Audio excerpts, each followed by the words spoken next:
Narito si Jesus sa isang handaan, at sa handaang ito, nawala ng alak.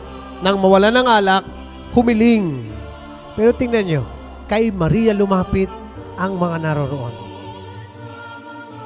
Ano bang ibig sabihin pag tayo'y tumutulong, pag tayo ay nagbibigay tulong? Ordinarily, pag sinabi nating tumutulong ay nakikita natin yung pangangailangan ng ating kapwa.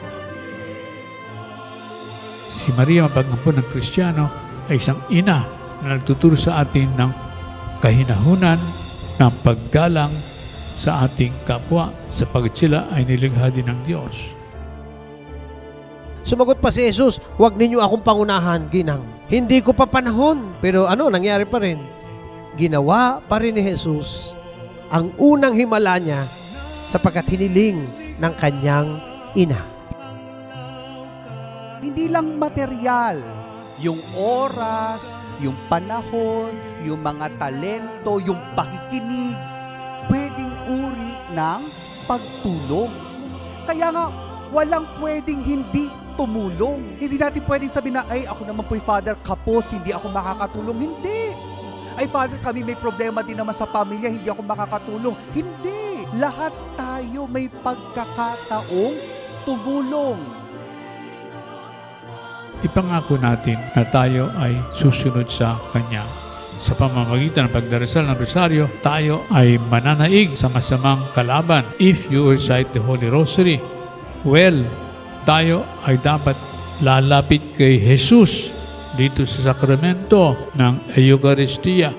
Magsisimba kung araw ng linggo at ibang araw na tayo ay tinatawag na mangiling at makinig sa pangaral ng pari sa kanyang pag-aalay ng sakramento ng Eucharistia. Hindi si Maria pinagmulan ng biyaya, pero siya ang naging kasangkapan para maibigay ang biyaya.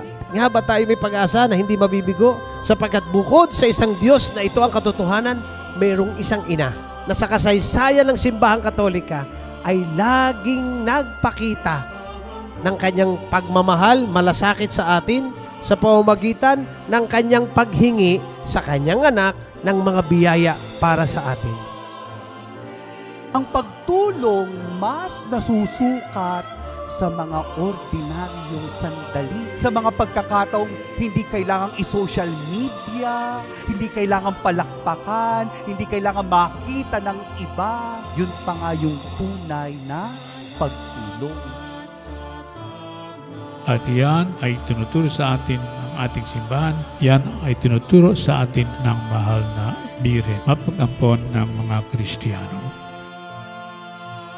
Sana ang maging debosyon dito sa ating parokya ay lumalago dahil lalong lumalalim ang ating ugnayang kay Jesus. Lalong tumitibay ang pagtitiwala kay Jesus. Dahil may ina tayo na ginagabayan tayo, ipinapanalangin tayo, at tinutulungan tayo.